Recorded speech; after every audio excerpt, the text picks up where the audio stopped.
Hello and welcome to Func Prog Sweden number 4. Warm welcome everyone, and to all new participants in this meetup, warm welcome. This is Func Prog Sweden. So, I'll start with the agenda of today. First we'll do an intro by me, Magnus Sedlacek. Then we'll head over and hear a presentation by Eduardo, Dyadic Decomposition using functional lenses. Then Kit will come on and present algebraic effects from scratch. And finally, for anyone that wants to stick around, head over to the post-show chat on Discord. So first up, why do we run Func Prog Sweden? Because we want to spread functional programming. This is why we run Func Prog Sweden. And we want more developers to start choosing functional programming. And we want more companies choosing functional programming. And last but not least, we also want to give all the functional programming developers a scene to present on. This is why we run Func Prog Sweden. So then what about the community online? Well, you can join the live streams on YouTube. You can and should join the post-show chat on Discord, where you can ask the presenters what you couldn't ask before in the live stream. You should also once at some point times per year, we try to run as many as possible, join the in-person events in Stockholm. And as always, around the clock, you can always join the Discord server to get to know more people doing functional programming. Also, what can you find on the Func Prog Sweden Meetup or on the Func Prog Sweden YouTube channel? Well, we have had presentations into Clojure, Haskell, F#, Erlang, Elixir, Scala, OCaml, Elm, Dart, Rust, Swift. A lot of object-oriented languages have even been here and present. We have people coming from C++, C#, Java, Go, and more, presenting what they can do in functional. Last but not least, we've also had presentations in Python, Kotlin, and JavaScript. So if this is the first time you look, stay tuned to this live stream, then head over and check out the channel, and you'll find more presentations. Now, video sponsor of the Func Prog Sweden is Adabit. Adabit is a consultancy company based in Stockholm with office in Stockholm and Ho Chi Minh City. And they are focused on functional programming. If you want to know more about them, head over to their webpage or check them out on social media. Upcoming schedule. So 7th of May, we are back with another great Func Prog Sweden. And then we'll run another one in June, and then another one in August. If you want to support Func Prog Sweden, and of course you want to support Func Prog Sweden, join Meetup, join the group in Meetup, and make sure to subscribe on YouTube. Also, in Meetup and on YouTube, you'll find the link to the Discord server where you can join Discord. If you have questions during the presentation, please use the YouTube chat and I'll read it to them, or ask them on Discord later or now. With that, let's start and let's head over to our first presenter, Eduardo. Welcome, Eduardo, to Func Prog Sweden. Hi there. Hi Thank you there. for having me. Yeah, you're welcome. You are welcome. Okay, so should I start then? You can start. Okay, so hello everyone. I'm Eduardo and I'm from Brazil. And today I'm here to talk about something called dyadic decomposition. And we're going to leverage functional programming to explain what this, to implement what this is. So first of all, I would like to start by talking about who I am. So what I am, who I am, and what I do. And this is a summary of the two facets of my life that I would like to share with you guys today. So academically speaking, my first contact with functional programming happened in 2021, doing a functional programming course in Haskell.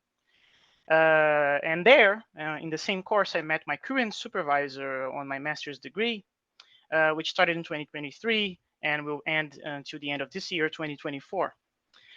Professionally speaking, I managed to find jobs with functional programming. My first real job was at Data Risk, where I developed some applications in F Sharp. Later on, I had the chance to work with Haskell in a commercial setting via FP Complete. And currently, I work with consultancy in Clojure. Right, so try to maintain the functional programming status throughout all my career. And during the second half of 2023, I had the opportunity to help my supervisor with lectures for the original functional programming course that got me into it.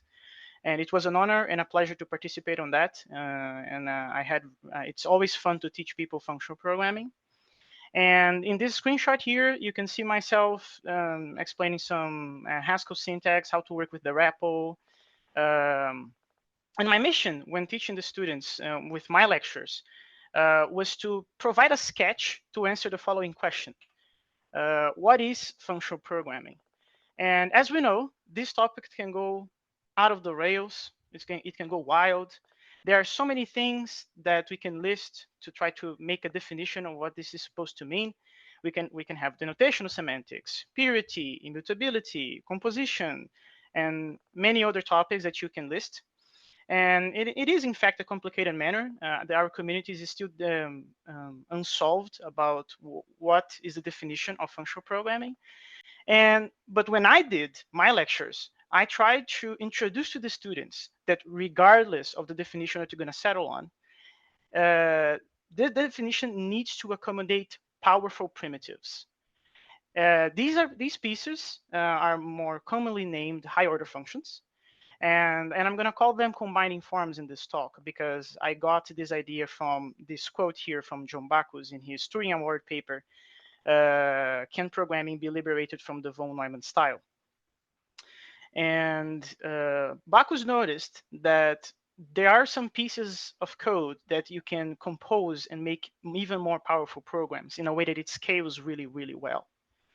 And with enough time, once you embed yourself in this mindset, once you play around enough with those pieces, your view of programming starts to change and morph into something really different. Now everything is combining forms. You describe processes in terms of combining forms. You can only see them. You communicate with them. That's the way that you know how to describe an algorithm sometimes. And sure, on the screen right now, I have some examples in Haskell's terminology, but this is not at all exclusive to Haskell. We can be talking about type classes, or we can be talking about threading macros in Lisp dialects, and the principles is still the same. It is still there. And it is my firm belief and understanding that if you want to be a true FP language, you need to provide most of these pieces here. And this is what this talk is about, actually. So I will present a problem, and I'm going to provide an example implementing a solution for it. And the thing that's going to make it very, very nice to work with is the fact that I have available these very powerful primitives combining forms. And this is still to this day one of the best examples that I have found to explain this to people, why they should care about having these type of things in their programming languages. And this is not originally a problem for functional programming to solve. That's why we're going to put our glasses of functional programming, our lenses of functional programming, because this is actually a problem that comes out of an imperative domain, and we're going to make it work in function. So let's get started. So to start talking about dyadic decomposition, we need to talk about point clouds. Point clouds, you can think about them as a 3D version of images, right? And instead of pixels, we have what they call voxels, which is basically a three-dimensional set of coordinates, right?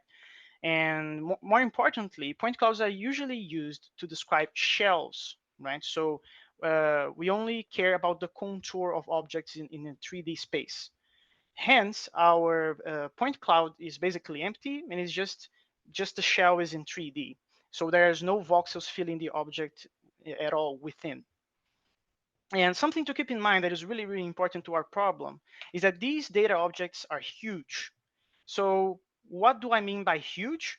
I mean 2 to the power of 20 voxels to describe a single point cloud, right? So you can do the math, and that's going to be a very significant number. And the reason that is so big is because of the applications that it utilizes this data object. So if you're talking about autonomous cars, we are talking about 3D mapping of landscapes. We are talking about uh, drafts and sketches of vehicle pieces, or we have a more in-depth, detailed mapping of a building, such as the one on the right. This can be very, very large, right? So that is, in fact, the main reason that we want to compress them, because if you're going to deploy a squad of drones on Mars and they will 3D map the landscape of Mars before the humans arrive, if the drones are using some sort of broadcasting networking protocol to share the pieces of the mapping to make one single piece, it's good if this takes less time, less resources. So we want to compress these things. And one of the popular ways of doing this is called Octree, which is picking the point cloud and slicing it recursively until you have a cube of 1 voxel. So this is one of the ways that you can do it. And there's also dyadic decomposition way. And I happen to know the professors that pioneered this approach back in the day, Eduardo Peixoto and Edil Medeiros.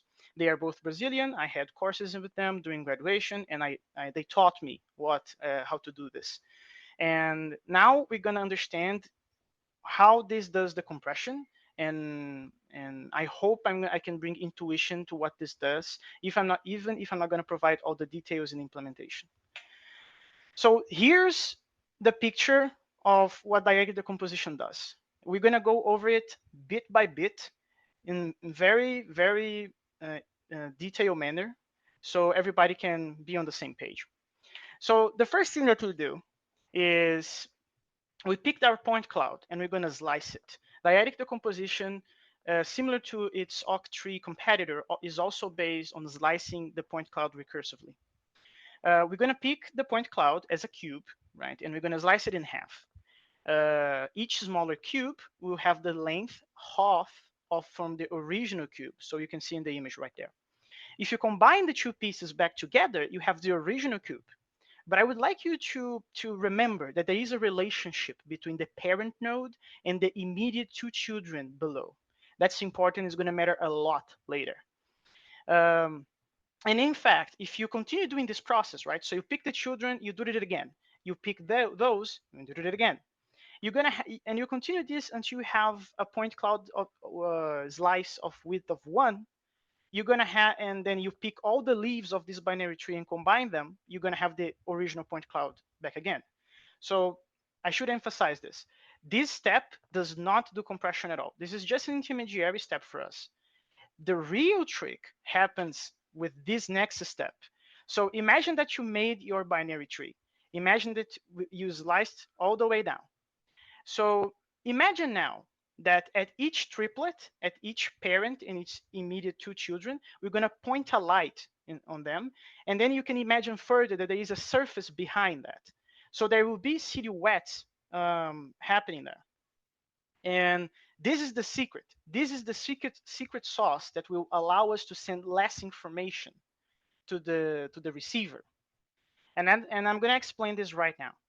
So these are just an exemplification of some silhouettes that we could have in a 4x4 point cloud, right? So, and I want you to keep in mind that the secret for lossless compression working really, really well is when the sender does not need to send information, because the receiver can get that information back out of the context it is within, right? So you're not sending that data, but the receiver knows the data that should be there. And that's important. So let's start by describing the route. So in blue pixels right now, these are the present pixels, because if we pick a slice of a point cloud and point a light, the silhouette would be in 2D, which means it is an image. The blue ones means that they are present, and the white ones means they are absent. And the red contour, that will work for us as a mask. And this is going to make sense shortly, like in a few seconds. But this is how you should read the silhouette right now. So we're going to exploit a property that happens between the parent and its two immediate children, and always happen. This always happens. Every single triplet, this happens. So let's first take a look on the child on the left side. So the blue pixels here, again, indicate that there are pixels in the silhouette of the left child, right? But pay attention to the empty squares within the mask in red. We know ahead of time that the parent has those 3 empty pixels present, but the left child tells us that it doesn't contain in his half of the silhouette. That means that they must be on the right child, because we know that if you combine the children, you should have back the parent again. So there is a trick here, because if the parent tells us there is a pixel there, and the left child tells us there is no pixel there, we already know that it is on the right child. And there's another catch. Imagine that the parent has an empty pixel. We know that for the entirety of the subtrees below it, that position will always be empty also. And we can exploit this many, many times. So we have this first triplet here. And we're gonna, again, exploit these properties that I just listed of the parent child node and the left child node, giving us more information that we don't need to send all the time. And then we're gonna do this many, many times. So this triplet, this triplet, and this triplet here, we're gonna do that, and that's gonna save many, many bits that we're not gonna have to send to the receiver at all. It's gonna be capable of knowing what is supposed to be there. So if you go back to our original pipeline here, I will describe this process, and I would like you to notice how I'm going to describe it now that we know what is supposed to happen and what is the secret. So we first start with a cube point cloud. Then we create a binary tree of slices of the original point cloud in a recursive manner. Then we map those slices to be silhouettes. Then we map again to apply the masking procedure that we just saw. And then that will effectively generate binary payloads out of that. And then the final payload is a matter of folding the entire binary tree. So I hope you catch it. I hope you catch it where I'm going with this. And to make this process a little bit easier, not because we are functional programmers, we don't want to mess around with pointers at all. We need a data structure that is a little bit different. So in technical terms, what is on the screen right now is effectively a binary tree of binary trees, right? Which is quite rare to see a process using this data structure. And we are doing this because we want to exploit the intimate relationship between the parent and its two immediate children. And as you can see, there's some redundant data going on here, because YL1 and YR1, they are appearing twice. And this is going to happen many, many times, because many, many nodes are children to some point of view, and they are also parents to from other points of view. But in my understanding, it's 2024. We have very clever and smart compilers. They can get rid of this redundancy pretty easily, in my understanding. And funny enough, this data structure here, we gave it a name back in the day, and it just so happens that the name also appears in some Zelda games, apparently. So we call this Triforce. So this is the Triforce data structure. It is a binary tree of binary trees. And the reason that we are doing this is because we want to exploit the relationship between the parent and the children. So now that we know what it's supposed to do, now that we have a data structure that we know we're going to handle all the time, it is just a matter of sitting down, picking a very calm and sunny day, picking a very interesting text editor and a very smart slash clever compiler and your programming tools, right? So now we're going to see some code. So let's start by where is the data coming from? The data is coming from a file that looks like this. This is one of the available formats for point cloud files, which is called PLI file. And we have some information here, such as how many voxels we have. We have 12 in this case. We have also the properties of the spatial information, X, Y, and Z. And then we have the coordinates available in a list after the end of the header. So now we're going to go to the code that I presented back in the day, 2021, that I did with my colleague when we were first learning Haskell for the first time. So this is already a disclaimer. This is probably not the best, like most elegant slash performant Haskell code in the planet. I purposely maintain like this because whatever needs more expertise with Haskell, I was not aware of it back in the day. So maybe this version of the code is more readable for newcomers into the language. But definitely, if I wanted to do this again, I would definitely do this section very, very similarly because we are doing parser communities to parse the file. So as you can see here, we have some data types for the header, for the PLI file, and then nothing too fancy. We have some applicatives and functors doing the heavy lifting for us, parsing it. It's very readable in my personal opinion, but there's nothing too crazy going on here. So now we're going to go to the encoder, and this is where the the core of the entire process that I just explained lives.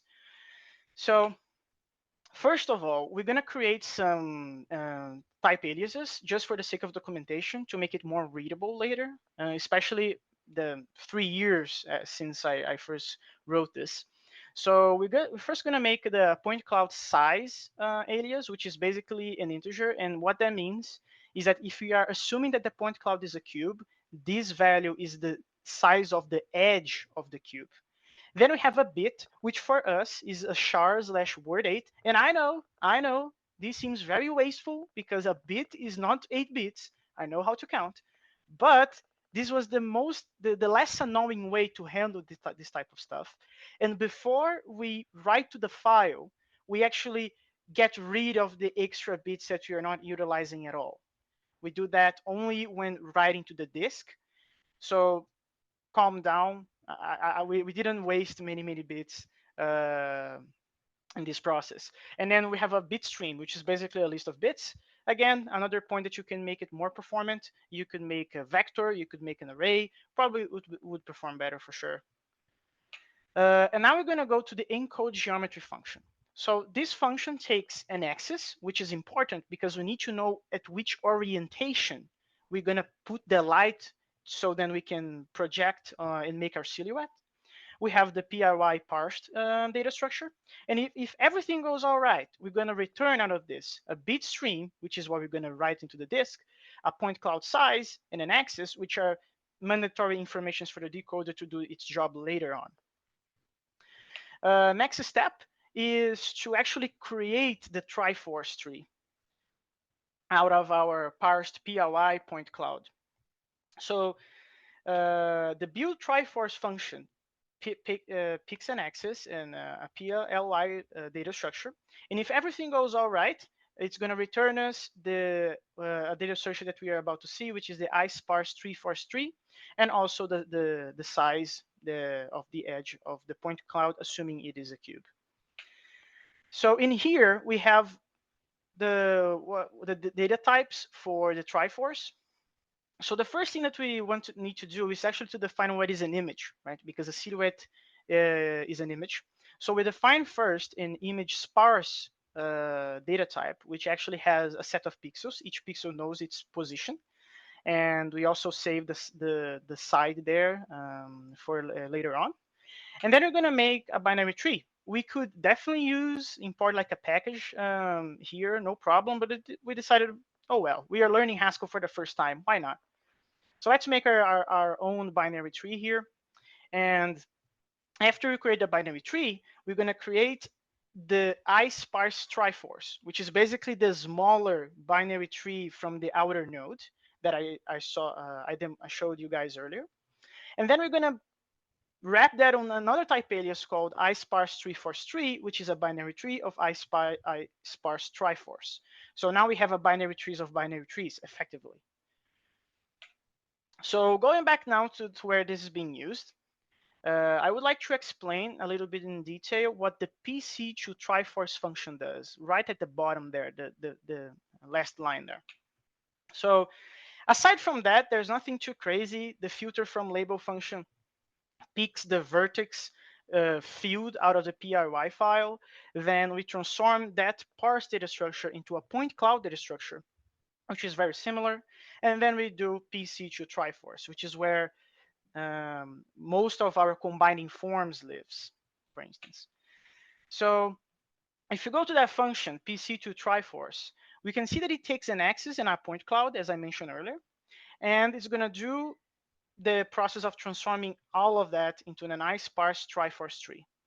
So I would like you to take notice of some extra combining formats that are being used here. We have fmap, which is a generalized version of map.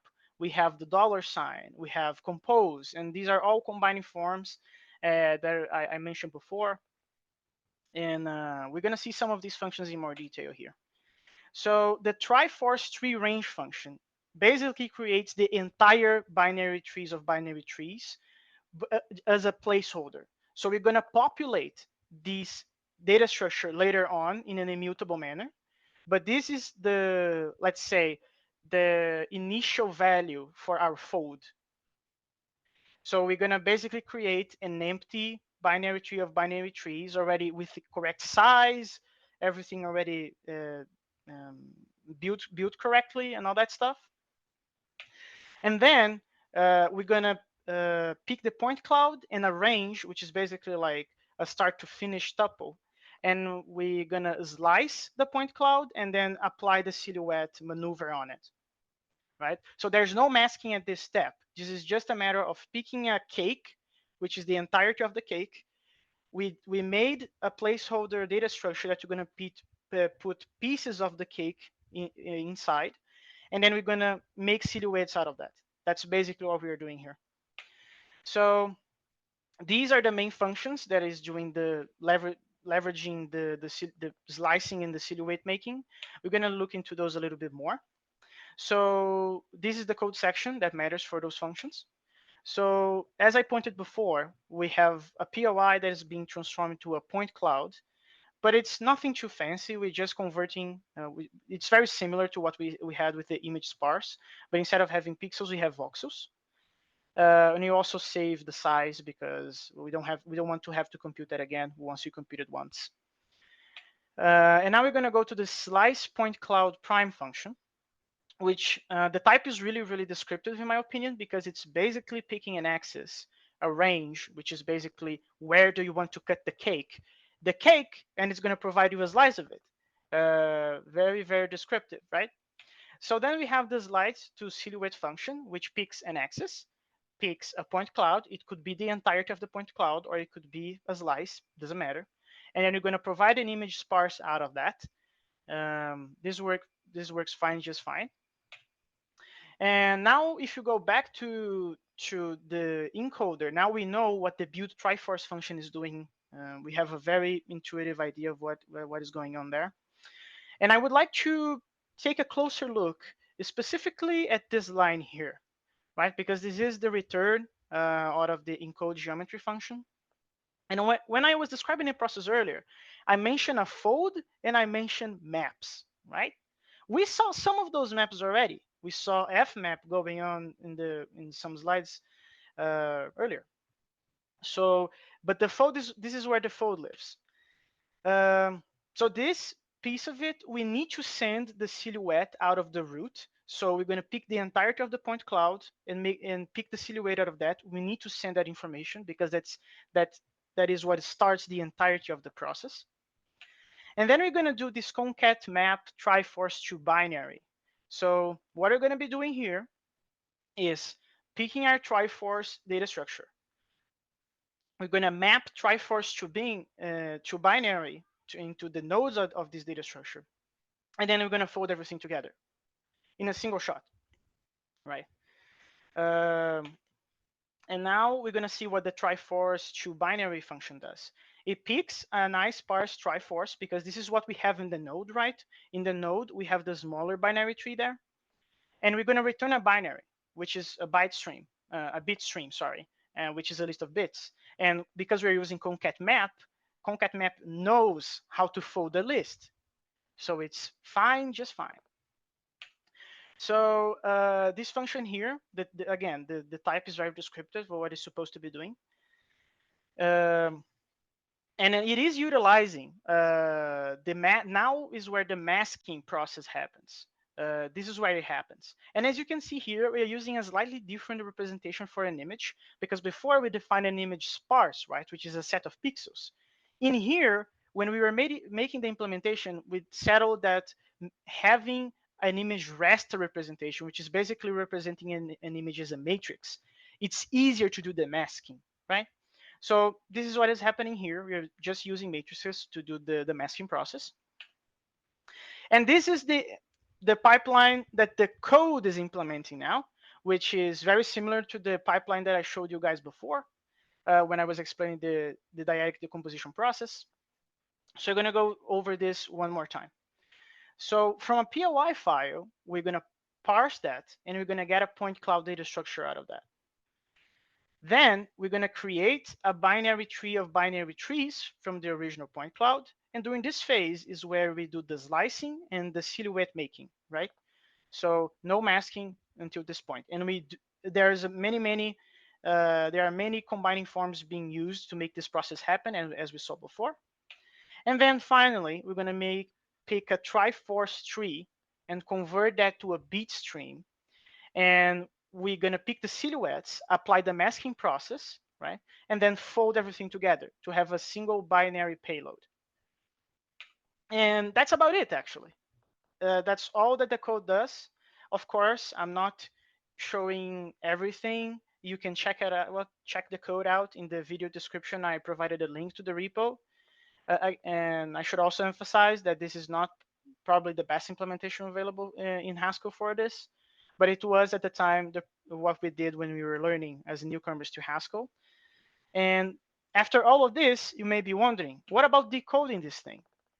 I'm not going to show the code for the decoding. It is there. You can check in the GitHub repo. But my main point explaining all of this and showing the code snippets is to talk about how important it is to have combining forms in your functional programming language, right? So I hope I managed to convince everybody that watched how you can do a very imperative thing in nature, which is compression algorithms, specifically this one, which has both MATLAB and C++ versions. We managed to do that, maybe not with the same level of performance, but with less pieces involved to make the process happen, right? And maybe I'm not saying that there is every single problem, there is a combining form that can more easily fix the problem. Well, at least not immediately. So take, for instance, this paper here. This is a paper from 2017 from the software product lines domain, which is a domain dedicated to software reusability. And this is a first out of a series of papers, right? And this research is going from almost 10 years at this point. And one of the main professors for this research, Vander Alves, told me last year, 2023, that this diagram here, which is the core of the research, this is the main pipeline that they're studying for years, right? He told me last year that this is a fold map. So after some time digesting the problem and after some time understanding the problem better, he said, he told me that, you know, this diagram here, this is thousands and thousands of lines of Java. This is a very complicated problem to implement reading the code that is already available. After some time, he understood that this is a fold map. We're not going to go to what this means, but this entire diagram is a fold map again. So it seems to me that after the digestion process, we can find very good and powerful combining forms to solve most, if not all, of our problems. And I want to explore this idea of multiple domains exploring combining forms a little bit more. So, because until this point, we saw an application of solving a compression algorithm using combining forms. I just showed another example from software product lines that is also using combining forms. But what about doing the opposite though? Could we find more combining forms in other domains and try to bring them into programming? Because think about it. We have, some of us have math friends. Some of our math friends, they know programming, right? And there are some there is some mix between these two areas, right? Math and programming. So one of the examples that first come into my mind is like the fusion laws for fold, right? So there is a relation. But could we extract more? Could we bring some of the combining forms of math into programming to leverage better and more powerful abstractions when doing our code? So I was thinking about this when I was trying to understand the fixed point combinator, because I heard many times that recursion is about finding the least fixed point for a function. And when I took a look at that, um, it reminded me that maybe this is a combining form. Maybe instead of doing self-reference when doing recursion, maybe we should talk about having a fixed point combining form available. And it's not that rare to find programming language designs and programming language definitions that are already utilizing the fixed point combinator to provide recursion in order to find Turing completeness for the language. But maybe we should do this more in a day-to-day use. That's just a thought that I had that I think it fits this combining forms topic. And that's all that I have. So here there are some ways that you can find me. This is my GitHub username, my email, and the name of my computer science study group, in which you can find on Twitch, GitHub, and Discord and YouTube. So in there we talk about interesting projects and programming languages. Everybody is invited. And I'm done. Thank you very much, Eduardo. Really good presentation and breaking down the problem. Thank you very much. I will shoot 2 questions. Yeah, you get applause in the YouTube chat also. Which I Thank you. missed to take. It was like the trifactor. When you showed like a graph of the trifactor, it was like, why are there repeated present squares in both the children? And why? Yes, I can answer that. Yes, Yeah. I can answer that. So let me go back to that slide. I think it's going to be easier. Cool. Here, Yeah. right? Yeah. So I think this slide here. So the reason that we need to have this redundancy here is because we want to use the masking process between the YC, YL1, and YR1, right? But these two children happen to be parents as well, right? Because F1 and F2 are children of one of them, and F3 and F4 are children of the other one. So if we want to apply the same masking process across all the nodes in a single map, this is a redundancy that we need to cope with. If you're doing some MATLAB or C++ code, you have the pointers to those, so you don't need to deduplicate them. I hope I answered the question. Yeah, I hope so too. I think you answered the question. I'm going to go into a question which is not really related to your presentation, but maybe anyway. Sure. How come you came into FP? No, I can give you the answer to that. So it was I think I was in the middle of graduation, right? So like halfway. And I had a friend at the time that was bothering me to learn functional programming. And I was very skeptical at the time because I was not really into programming at that time. Like I was doing some, I don't know, C and Python and trying to cope with Java and all that stuff. And then he said, "You should try it." And then at the next semester after that happened, the my supervisor, well, my current supervisor, but only a professor at the time, he decided to give the first version of his functional programming course in Haskell. And then I did the course. And it took me some time to be convinced that this is worth my time to learn and have headaches about. And after that, this project that I just presented, this was the final project of that course. Um, and after that, I decided to follow up this with more Haskell for my final graduation project that I did, which is currently my master's. My master's is about picking that Haskell code that I did in graduation in another area. It's not this, and make that better. That's it. Thank you. Thank you. Again, more people are giving you applause in the chat.